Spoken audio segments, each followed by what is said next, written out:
Assalamualaikum warahmatullahi wabarakatuh.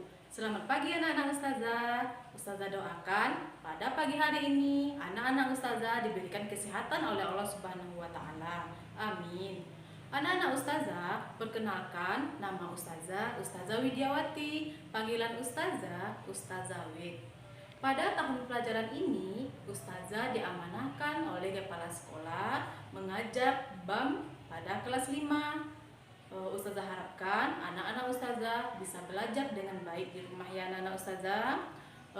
Sebelum kita belajar, mari kita mulai dengan membaca basmalah. Bismillahirrahmanirrahim. Assalamualaikum warahmatullahi wabarakatuh. Anak-anak ustazah yang soleh dan soleha, pada pagi hari ini ustazah akan mengajarkan mata pelajaran BAM kepada anak-anak ustazah semuanya. BAM adalah budaya alam Minangkabau.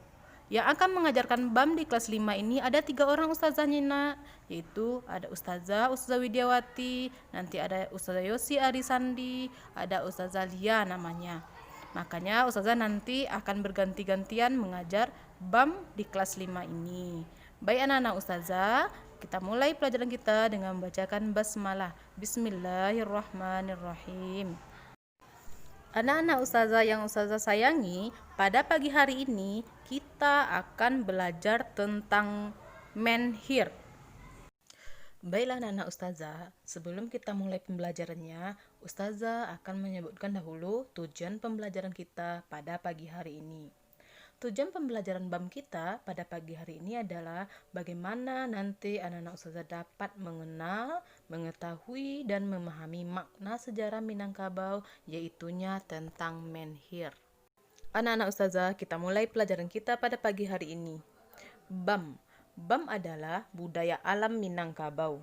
Pada pagi hari ini, anak-anak ustazah kita akan membahas tentang peninggalan-peninggalan sejarah atau prasasti yang berada di Minangkabau yang telah berusia ratusan tahun atau bahkan ribuan tahun yang lalu. Sekarang kita masuk ke pengertian menhir. Menhir adalah peninggalan sejarah pada zaman batu. Biasanya, menhir ini digunakan oleh masyarakat sebagai sarana untuk pemujaan arwah nenek moyang yang telah meninggal pada zaman batu, yang menganut kepercayaan animisme. Baik anak ustazah, dari pengertian tadi dapat kita ketahui bahwa menhir itu berada pada zaman batu. Menurut sejarah Minangkabau, zaman batu itu terbagi kepada 2 macam. Yang pertama adalah zaman batu kecil yang disebut dengan mikrolitikum. Pada zaman batu kecil ini anak-anak ustazah, para nenek moyang kita ini sudah mulai membuat pisau. Tombak, anak panah, dan sebagainya dari batu yang kecil, dari batu kecil-kecil saja baru. Pada saat ini, mereka belum menemukan besi atau logam untuk membuat alat-alat keperluannya. Yang kedua adalah pada zaman batu besar atau yang disebut dengan megalitikum. Pada zaman megalitikum ini, nenek moyang kita telah membuat menhir. Berarti menhir ini dibuat pada zaman batu besar atau pada zaman megalitikum. Ada yang membuat menhir, sudah mulai membuat laswang batu, sudah mulai membuat tugu, sudah mulai membuat gua-gua untuk tempat tinggal, serta tempat duduk penghulu di lapangan Medan nan Bapane. Baik anak ustazah, inilah contoh menhir.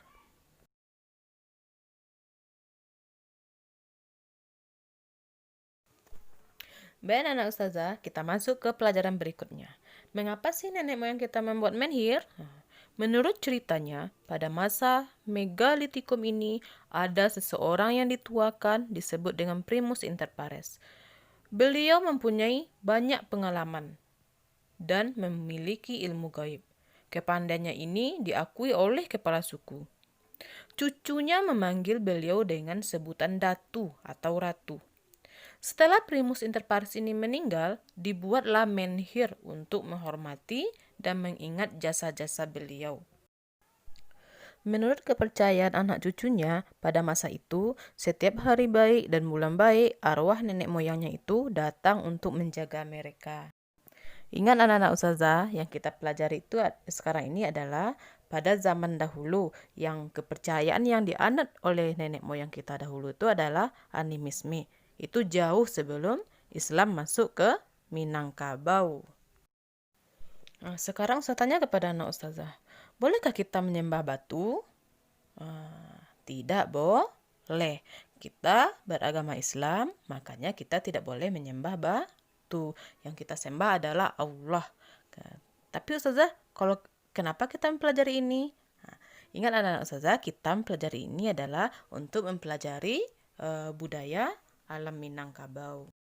Kalau kita percaya atau menyembah batu, berarti kita sama dengan syirik.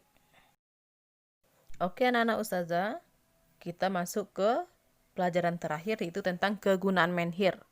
Bila dipandang dari segi masa dan waktunya, kegunaan menhir ini dapat kita bedakan menjadi dua, yaitu pada masa dahulu dan pada masa sekarang.